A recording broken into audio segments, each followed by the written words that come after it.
Hello friends, welcome back to game 2 of my tournament report from the Iron Bull, which was the 5th Birmingham Bullrun, run by me. It's my tournament here where I live in the Midlands of the United Kingdom. It's called the Iron Bull. I'm not sure if I said this in the first video. It's called the Iron Bull because it's the new venue we are using is called Iron House, which is an art gallery in the centre of Birmingham. And it's very cool, and if you stick around to the third video, I will show you some pictures of it and you'll see, wow, that is a cool venue. So yeah, it's called the Iron Bull. Let's have a look. 1995 points. This is my list. I took Twilight Kin, my 2x2 list. So I have 2 mutants, very fast, very punchy, all the rules. 2 phantoms, which are very, very good chaff, dash 12, best chaff. 2 impalers, which are defense 6 in the front because of their big shield rule, dash 17 nerve, so very, very good kind of tanky units. Down the bottom I have 2 soul banes. This is my 2x2 bit. If you get to 2300 and more points, you get more 2s in it. But 2 soul banes. These guys come with dread largely. So these tournament featured command dice because I like command dice, but I didn't feel the need to add command dice because all the Twilight Kin command orders are basically not relevant to my list. So these guys come with dread, which is one of the main command orders, and they're inspiring and they're just fantastic tanky. We have a Healing Mind Screech, playing Oppression. A Terror, which is just fantastic with Rampage 8, so Infantry fear him. A Navigator with Bane Charm, which was missing from my last list, and I missed it a lot because I've not got a lot of crashing strength in this list. And a Summoner Chrome with Weakness and a Hex. I have given her the Edge Periscope, but I do forget that for the entire tournament, so forget about it. I didn't mention before, but at this tournament, Cy Tanner was there. So Cy is a really nice guy, lovely friend of mine. This is not Cy, I didn't circle this there. This is Cy right here. He's an attractive elf. He also bought Twilight Kin. Nearly an identical list. Kind of funny, I looked at it, I was like, oh, his list is like my list, but better. So it also had all the same elements, except instead of Impalers, he had Butchers. He had 2 Terrors. And instead of Soulbanes, he had 2 Crones. I think his list was better than mine. In fact, it was better than mine because he finished higher than me. But if I get time on the third battle, I might show you Cy's list. I didn't get to play him, which I'm sad about. But he very much leaned into the Life Leech 2 aura you can get on a Navigator. I didn't really use the Navigator's auras at all because I didn't face a lot of shooting. I don't have any elves to give elite or vicious to, rather. So, yeah, really interesting to see that list and to be reminded that my list isn't as good as his. Anyway, game 1 I lost to Heath, and I thought, well, at least I'll have an easy game, game 2. Wrong! Wrong, because I faced against Pete. Pete is a good friend of mine, relatively local player, and he is a very, very good Abyss player. So he has Forces of the Abyss, an extraordinarily elite Abyss list. So again, 2x2s, because we like 2x2s, and his list is far more 2x2s than my 2x2. He has double gargoyles, which are like phantoms, but not as good. They do have regen, which is better. But 8-10 nerve is a real weakness here. He's got 2 hordes of berserkers. The new hot, right? They make my mutants look like fools. They've got a 16-18 nerve compared to my 14-17. He's tooled them up to us, so speed 9, so charge 18. They are melee 4, but they've got 30 attacks, and they regen 5+. He's given them Sacrificial Imp, which is a once per game defense 6 from the front against shooting, and he's given this one elites and this one boots of striding to make them really very expensive and very, very good. He's got 2 regiments of horsemen. Abyssal horsemen were already the best cavalry in the game. Now they're just stupidly good. Defense 5, speed 8, dash 16 nerve is the biggest change to them. Disgusting. With 18 attacks, recovery is very good. And the way that Pete plays, Pete's an alpha player. He loves to alpha the smeg out of you. He's given 1 Blood of the Old King, which is a once per game elite and vicious. And 1 of them Brew of Sharpness. So this unit, which is an eye-watering 260 points, hits on a 2 with Thunder 1, Crush 1. Just very, very good. He's got 2 regiments of Hellhounds. I don't think you see Hellhounds very much, but looking at them, they're speed 9 with 24 attacks. I don't mind that at all. They're like a Berserkers, but colossally cheaper, right? And shorter, with only height 2. And they've got Fury, Ferocious Charge, which I believe, on an unhindered charge, gives them melee 3+. Very, very good. And Thunder. This one's got Thunder 2 because of the Helmet, Junk, and Ram. Because Pete likes to tool his stuff up. And these ones have got Crush 1, Thunder 1 because of Brew of Strength. So yeah, really, really punchy. Everything in this list is so hard. Very limited on Inspiring. So here's the Inspiring. It's 2 Berserker Apostates. This one's got Wind Blast. And this one's got the Loot for Bane Chant 2. They've both got 8 attacks, which is very good. 13, 15. And also Speed 9. And all the rules. So only 10 units. 10 units is so few. He needs to hit, he needs to win, and then he needs to turn, right? And that's how he wins the game. Otherwise, he's screwed. Anyway, this is the battle. So I've taken it. I actually played on the other side. You'll see in a minute. One of my favourite maps that I've made. Not the map itself, but the kit. One, I love this that I printed, and I think it's really cool. But this little house here, this witch's hut, little chimney and stuff, it was actually built by my 8-year-old son. I did the roof, and he did the building. Isn't that nice? How they painted it. So yeah, there you go. So I was really happy to play on this. Also, these forests, you can see, I've started now with woods. A lot of them, we're used to those trees, GW boring trees, right? I've taken to these kind of big 100mm circles and then putting a bunch of stuff on them. It looks the same and are much easier to move off. This is my new strategy for making trees. These ones are obviously, pillars or totem poles, whatever. And I've got these as walls. These walls, I'm sorry to go on about this, but obviously I was very pleased with this battlefield. These bits are magnetized on. You can take them off and put them on again. How cool is that? And these kind of pools are some of my favourite bits of a battlefield in a box. Anyway, enough about the battlefield. Oh yeah, so heights. Height 9, height 9, height 9, height 9. These are all 9s. Height 3 hills, obviously, and I think height 0 or height flat. Doesn't matter, we haven't got any shooting, forget about it. Height 2 walls, move on. Right. From the other side, you see this hut doesn't look quite as nice. Although I'm very pleased with the chimney that I made. Anyway, sorry, stop talking about terrain. So we, the scenario is Stockpile. Stockpile. Which is the scenario. We have 3 piles of loot tokens. Here they are. Here they are.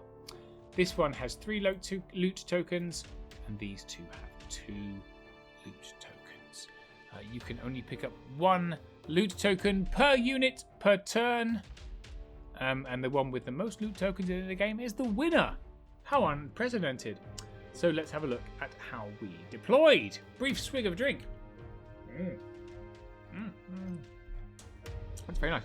Right, so Pete is obviously much, much faster than me, so he doesn't really care where he deploys because he can move everything very fast anywhere he likes. So this side he's weighed more heavily. So we obviously have gargoyles. These are the hellhounds. There's an apostate and a berserker horde. I don't know which one it is. Forgive me. There are cards we'll probably see as we play through the game. In the centre he's just got one of his regiments of cavalry. And then he's got his gargoyles here with the other regiment of cavalry, the other berserker horde, and the other hellhounds. Right, 10 units, very simple. I need to, be far more concentrated with my units because my unit is my army is very much a grind type army. So I've decided I'm going to play with these sets of tokens. Another one here. He can have that one. Don't care. I did put a berserk, phantom. Put phantoms on both sides just to start with, just to kind of psych him out a bit. Didn't work. And then I've deployed thusly. So I've got my horde of impalers with the terror here in the centre on this wood. I've got a Soulbane or Nightmare here, and I've got healing support and Navigator. The Navigator is there to Bane chant them. Then over here is everything else, right? So I've got the other Soulbane, and I've got Mutant Impaler, and the other one here. So I'm pretty happy with how this. He's obviously going to wheel around here, but he's got this forest and this building to come between. On this side, this building provides a really nice barrier. I can actually bring a lot of firepower to bear against these units. I think I can outpower him and get these tokens, and I just need to survive, which with this ensnaring terror should be able to get a lot of, or at least 2 of these tokens, while these guys kind of wheel around. That's the plan. See how it goes. So there's my army. Anyway, turn 1. So I win turn 1, which is spectacular. It's exactly what you want against such a fast opponent. And I push up thusly. So I go as far as I can with pretty much everything. Stayed out of charge range here, just to kind of remind him that I'm here. You can see the dice marking his charge range. And over here, I've just kind of moved up kind of into... I've kept this mutant so it can go either way. That's my plan. But mostly I was really pleased. Like, I've moved my plane operation over and see this gargoyle. He was like, there's no way you can see that. And I just moved 6 sideways and went, I totally can. So yeah, I was pleased by that. And then, oh, there you go. This horseman over this side. This is the sharpness horses. There you go. Good. So which means this one is the other one. Where it was. Anyway, I wavered these gargoyles on the first go, which was just like very cool and annoying for Pete. Anyway, on Pete's turn 1, so he decided that phantoms aren't scary at all. He's a pretty experienced player, so he's moved out like this. So got these berserkers on the hill. They're therefore blocking the line of sight to his horsemen from my phantoms. He's giving me a front on these hellhounds, and I can't reach the flank here. So pretty annoying overall. You can see that he's measured here. So I have got a Soulbane on Nightmare that is within charge range here, but these guys are out of the max 13. Over here, same kind of story. Was there a wind blast going on there? Not yet. Let's just look at the horses, which are out of charge for everything. Over here, he's been significantly more aggressive. So obviously, I have my Soulbane on Nightmare here, which is a charge of 16. So I think he's kept these berserkers out of 16. But then he's moved up, so he's got hellhounds and gargoyles right in front of my phantoms here. I'm going to lose something, right? So whatever I need to lock these guys down, whatever locks them down is going to get berserkered up the wazoo. Behind the apostate is here, so there's a hero there as well. So yeah, that's going to happen. Okay. So into my turn 2, what do? Well, I decide that, do you know what? I think I can win this side with what I've got. Theoretically, maybe, sort of. Let's see. So my Soulbane on Nightmare comes into the gargoyles.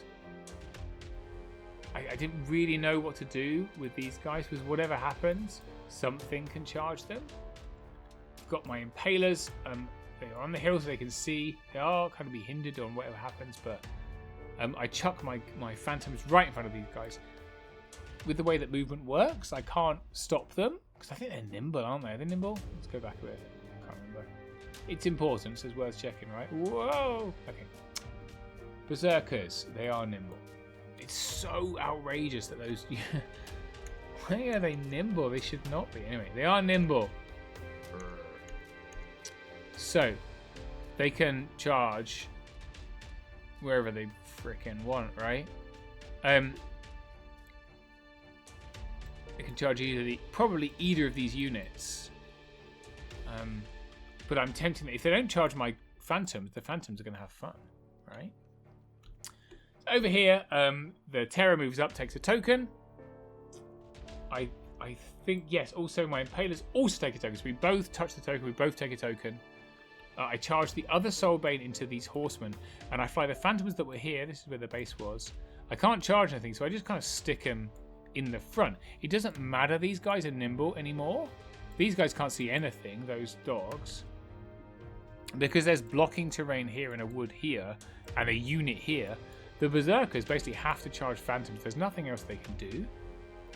So I like that idea, because basically it allows me to hoover up tokens with these units and start bringing these mutants across. I'm going to chuck another Mindfog here, see how we go. What was that from? That was from a weakness. So I've weaknessed them. Whoa, we've gone the wrong way. I'm so sorry. So my Summoner Comb here has weaknessed these guys. The Berserkers, which is good because they only crush 1. So it's a good move. Only a wound, but it doesn't matter. We wavered the gargoyles for a second turn because why not? And I killed the guy. I didn't necessarily want to kill the gargoyles, but I did. That's fine.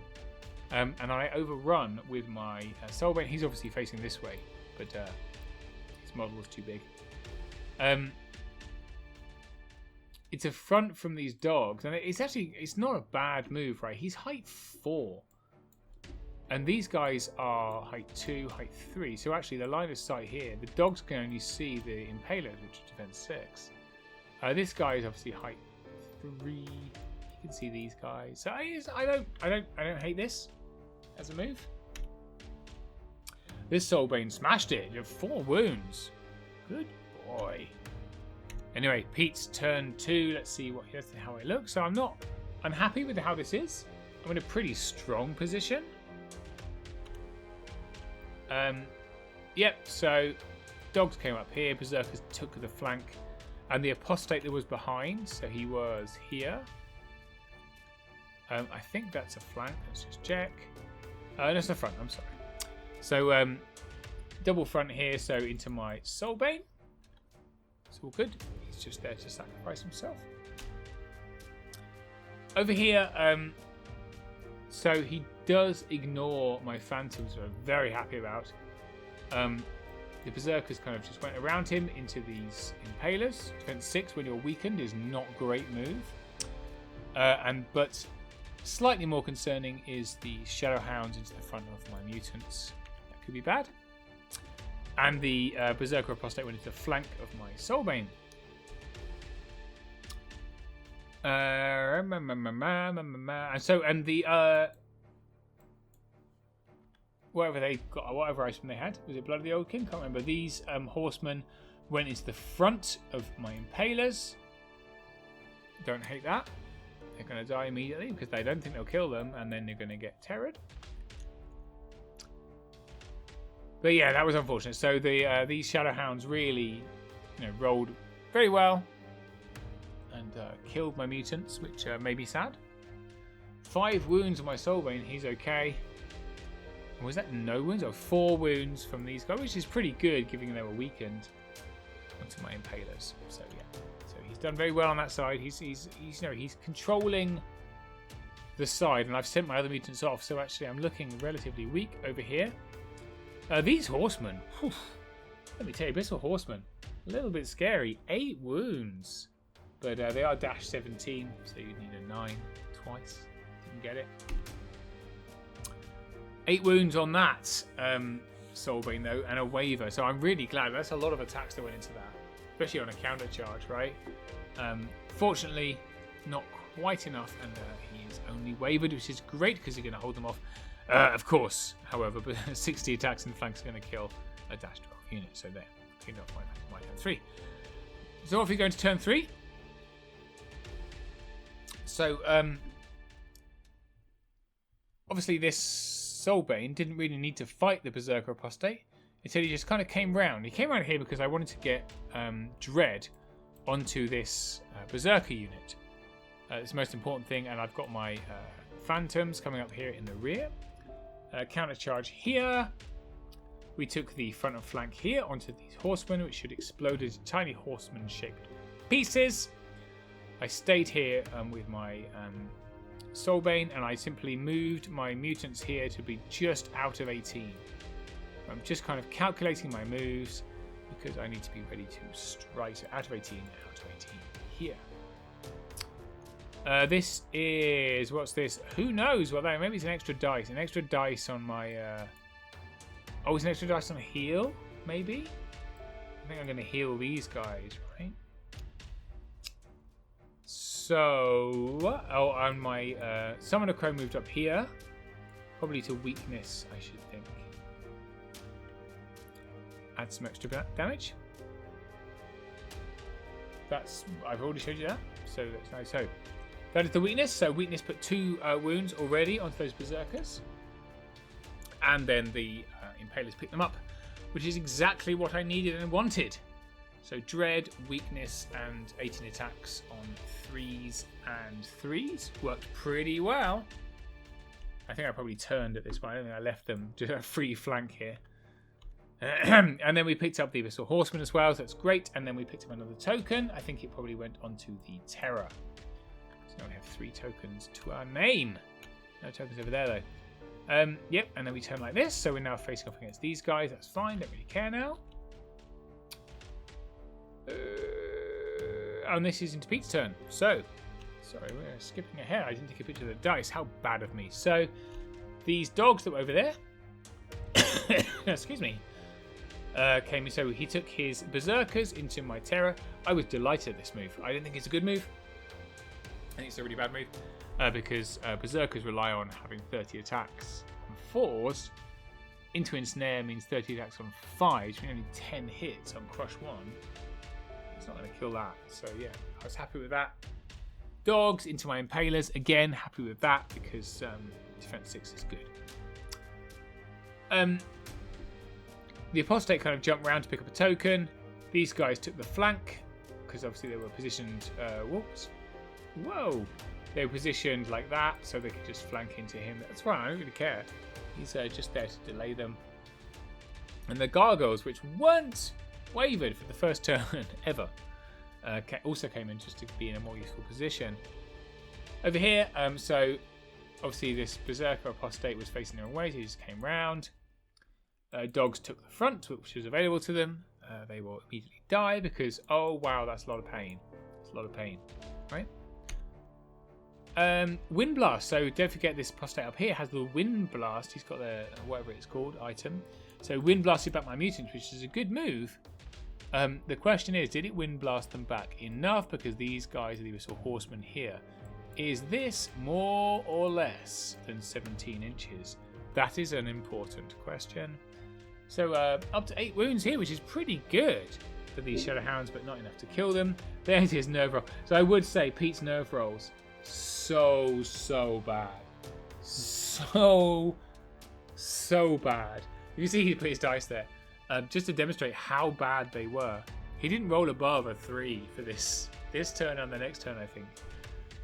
When only 8 wounds, they are a -17, so he would have needed a 9 twice. But all the same, that is bad. 8 wounds, or 10, up to 10 wounds here on the channel. That's very, very good. I can say that's very good for 30 attacks on 5s. However, still, Terror's okay. 9 wounds here, so an additional 4 from the Shadowhounds. Again, they don't really care. Everything's fine. They don't care. However, the Soulbane did finally die, and you can see he's reformed. He's turned these guys around. You can see the way I positioned my guy. I was pleased with this. I positioned my mutants so they can go forward. So whether this is less or more than 17 becomes very, very important. Into my turn 4. So that is after healing. So we healed out of the box from 9 to 2 wounds. That's 1 radius of life and 6 successes. Oh man. And we regened from 10 to 5. So yeah, regen is good. So the Summoner Crone has come round this house to shoot a weakness at these Berserkers. Just in case they roll well. Over here, yeah, no, there's oh dear. The Shadowhounds, they got eaten, right? The Apostate's feeling rather lonely. There's a token underneath here, and we take 1 token in this unit, but both those are going to be mine. So it's looking very, very good on this side now. There's only Apostate left. I did notice this. Right? That was dangerous, wasn't it? So, this is when I finished the combat. Right? The unit was here. And I looked at this and thought, maybe I'll just turn. Maybe I'll just turn. Height 3. Height 3. Ooh! There's the rear of my mutants who've been wind blasted back and didn't come forward yet. I mean, an Apostate in the rear would just murder them, right? I saw it and I was like, oh boy! And I sidestepped this unit. Pete was so annoyed. He was so annoyed. He was like, ah! I thought you didn't see it. And I'm like, I saw it. I saw it. Get me, man. Anyway. So yeah, I blocked it. Put the line of sight there, which was pretty cool. Over here. Oh no! So we did. What was that? Is that 6 wounds? That's rubbish. I think it's 9 wounds. Anyway. Oh yeah, because he's got no additional attack. Only 12 attacks, right? It's probably 6. Anyway, double 1 the berserkers, but you know, critical double 1. Did I not kill those Shadowhounds? I guess not. 7 wounds, no shadow. I didn't kill these guys either. No kills for me that turn. Poor turn for me is what it is. So I didn't kill them. Didn't kill them. This is how we're looking. I think I'm in a good position, really. This guy's going to die. I mean, he can't do anything apart from run away or hit me. Over here, he might kill me with ensnare, maybe not. These guys are going to do nothing against 6. What are these guys going to do? So, yeah, I'm feeling very happy at this point. It's looking bad. He figures, well, maybe the apostate, he's got, crush 2 or whatever. He can maybe kill these impalers, maybe not. 2 more charges here. Pete's moved the horseman up, and he's gone for a wind blast here. Again, the 17-inch charge becomes important. So he does 2 wounds. He does not roll the requisite 7 twice, which is a shame. Woof! Up to 13 wounds. These berserkers are off the scale. Hitting on 5s. From 5 to 13 wounds. That's pretty spicy. Anyway, I'm fine. He can't roll above a 3 for nerve. Shadowhounds don't kill these guys. Into my turn 5, so this is how we look. Again, I've kept this path clear. And Pete has, so he did wind blast me back 1 inch. He only rolled 1 out of his 5 wind blast. It wasn't enough, and I went in. So on this turn, I mean, we murdered the apostate. We murdered the Shadowhounds. We murdered the berserkers, and this was in 17, and we murdered the horseman as well. I felt for Pete. Honestly, I really felt for Pete. I felt for Pete more afterwards because I thought, oh man, he's had 2 turns rolling 3s for nerve. There's a charity reroll in this tournament. He could have rerolled any one of those dice. And yeah, so that's at the end. There's nothing left. It was very, when you've got a fire and forget army, which is what his army is, if you don't kill, grind can really mess you up. So kill, kill, kill. And also kill. It doesn't leave much for his army for turn 5, so basically the apostate and the gargoyles with their 2 tokens go into my mutants. They get a waiver, which is nice, isn't it? 7 wounds and a waiver. I use my command dice here to back them up at the double, so as fast as they can go. And I send my impalers in. I think I dropped the token. I don't know what the token is. There was a token somewhere. They were holding this token. Unless I got 3 on that. Is that illegal? I don't know. Into the gargoyles. That's just showing the same thing. Oh, we killed the gargoyles. There you go. Gargoyles are dead. I kept the token and just charged anyway. Rude. Yeah, so I used the mutants to shield against the 2 tokens here. Charging here, knowing full well the apostate in the front can't kill them. It's the only unit he's got left. He comes into the mutants, and he doesn't even kill them. Yeah, I felt for Pete. It was tough. Some bad nerve rolls really went against him. But I was really pleased about how my army went against. I think with his kind of army, super punchy army, if you can't punch through on that 1 turn you go in, you're in trouble. And it seemed to go really well. So yeah. That's the second time I've beaten Pete through dice. Long-term watchers of the channel may remember my game against him in Gloucester, where my captain from the Kingdom of Men ran into his archfiend and punched him off in a turn at the end, and I won. Anyway, a little bit like that, but mainly he diced himself off. But he's always fun to play against. Really good player, very gracious. Yes, that left me on 1 win and 1 loss going into the final game. Come back soon. And you'll see Game 3, the Birmingham Bullrun, along with some shots of the venue and some armies. Hope you enjoyed this battle report, and we'll see you next time on Death by Dragon.